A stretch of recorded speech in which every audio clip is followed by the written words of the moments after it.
Tension in the Taiwan Strait escalated in 2022. The Chinese People's Liberation Army increased its military aggression toward Taiwan, and learning from the Ukrainian experience, the Taiwanese are preparing themselves for war. The United States calls China the only competitor with the intent and the power to reshape international order and has positioned Taiwan as a non-NATO ally. So, as the Taiwan Strait has become a guidepost for the direction of geopolitics, let's review some major developments in the region during the past year to prepare ourselves for 2023. Hi everyone, I'm Lei. Welcome to Leisrealtalk. Happy New Year. Taiwan Strait security is a big topic. Today, I'll primarily focus on reviewing major events in 2022 with regard to China, Taiwan, and the United States. First of all, the number of PLA warplanes entering Taiwan airspace increased dramatically in 2022.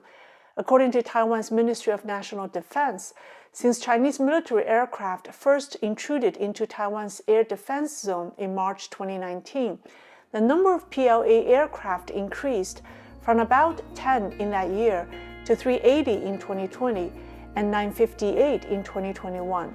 As of December 1st, 2022, that number was 1,526. In the 24 hours from 6 p.m. on December 25th to 6 p.m. on December 26th, Taiwan detected a record 71 PLA aircraft entering Taiwan's area. This reflects the PLA's unified battle and training approach, which means that how you train the soldiers is how you fight in a battle, and where you train the soldiers is where the battle is. Secondly, the CCP continued to nullify the medium line in the Taiwan Strait.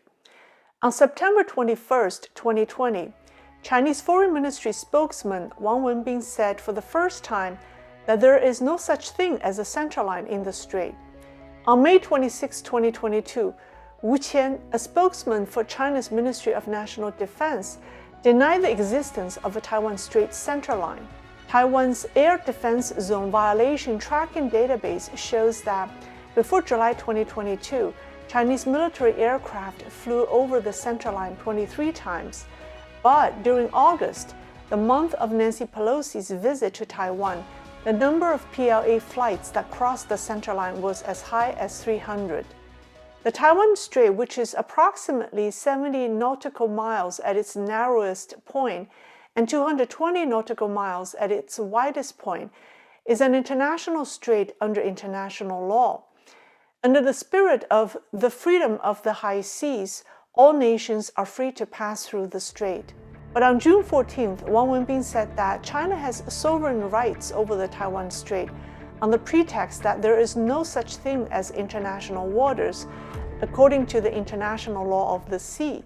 Fourth, at the National Congress held in October, the CCP amended its party constitution to include for the first time the phrase, "resolutely oppose and curb Taiwan independence."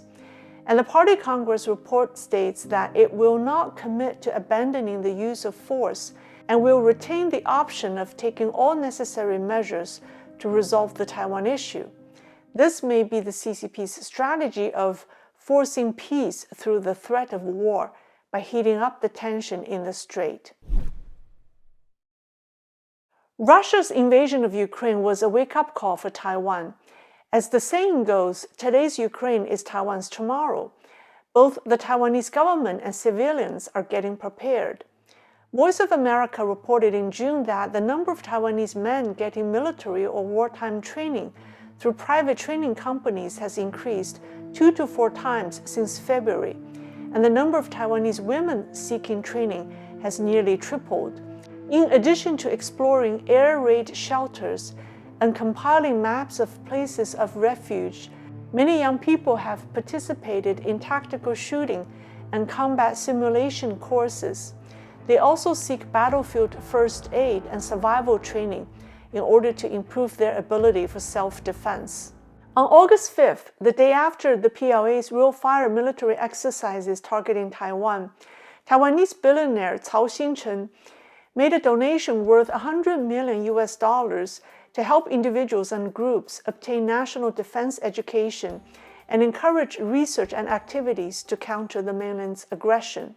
On September 1st, Cao donated another $33 million to train 3 million warriors in 3 years to assist in regional defense and developing 300,000 civilian marksmen as soon as possible.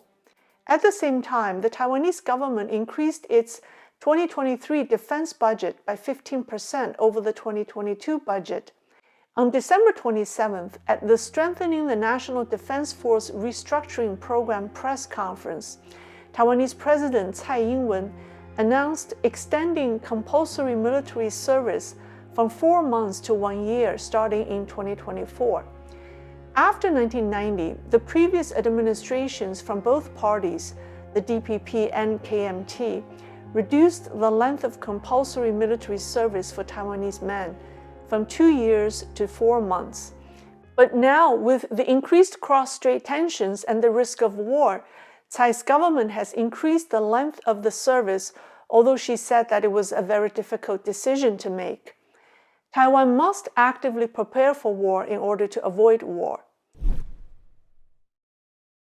In 2022, the Taiwan Strait remained a region of the greatest concern for the United States amid the Russia-Ukraine war. On December 6, Secretary of State Anthony Blinken publicly stated that Taiwan is more important to U.S. national interests than Ukraine, and President Biden repeatedly said that he is committed to defending Taiwan.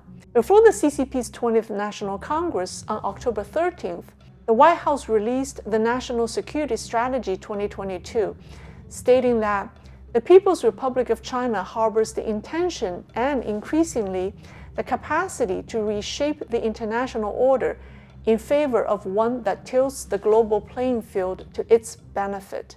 Immediately after the CCP's National Congress, the U.S. Air Force's Air University, which includes a research program that focuses on China called the China Aerospace Studies Institute, released a 255-page report titled The PLA's Rocket Force Organization, detailing the locations of China's rocket force, its organizational structure, personnel lists, missile deployments, and more.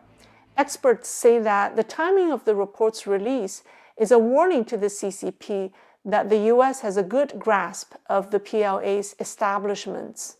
The U.S. military has deployed its most elite forces and equipment in the Western Pacific to deter the PLA. The aircraft carriers USS Lincoln and USS Reagan, along with the amphibious assault ship USS Tripoli, carrying 20 F-35Bs, have repeatedly conducted military exercises in the area. In November, the U.S. military deployed B-1B bombers and A-10 strike aircraft to Guam. If the U.S. can deter the CCP from unifying Taiwan with force, it is of course the most ideal. But what if the deterrence strategy fails? Then the United States wants to ensure that it wins the war. So 2022 saw a comprehensive adjustment and strengthening of U.S. military policy toward Taiwan along those lines. Following Nancy Pelosi's visit to Taiwan, Biden signed the Chip and Science Act on August 9th, which explicitly restricts U.S. companies from developing the manufacturing of precision chips in China. On August 12th, the U.S. imposed 4 controls on technology exports to China. On August 15th, the U.S. Department of Commerce announced a ban on the export of semiconductor, electronic design automation or EDA software below 3 nanometers. On October 7th, the U.S. banned exports to China of logic chips below 14 nanometers, among others, and added 31 new Chinese entities to the unverified list. During the Cold War, Taiwan was one of the main recipients of U.S. foreign military aid. In 1974, the U.S. terminated non-reimbursable military aid to Taiwan, and arms sales became the main form of U.S. assistance. After the U.S. established diplomatic relations with China in 1979, the sale of U.S. arms to Taiwan was disrupted. Now the U.S. has repositioned Taiwan as a major non-NATO ally. On December 24th, Biden signed the National Defense Authorization Act for 2023, which authorizes the U.S. government to provide 10 billion in military assistance to Taiwan over 5 years, 2 billion in military loans, and accelerated arms sales to Taiwan, among other things. The situation in the Taiwan Strait in 2022 was indeed stormy, and 2023 will be a year of great uncertainty. The biggest variable is the ongoing COVID surge in mainland China, with the number of infections likely to be as high as 800 or 900 million. If the trend of high fatality continues, the public health crisis may translate into a political crisis for the regime. What the CCP will do in a desperate situation is highly uncertain. We should keep a close eye on that, so please subscribe as I bring you more updates. Thank you. See you next time.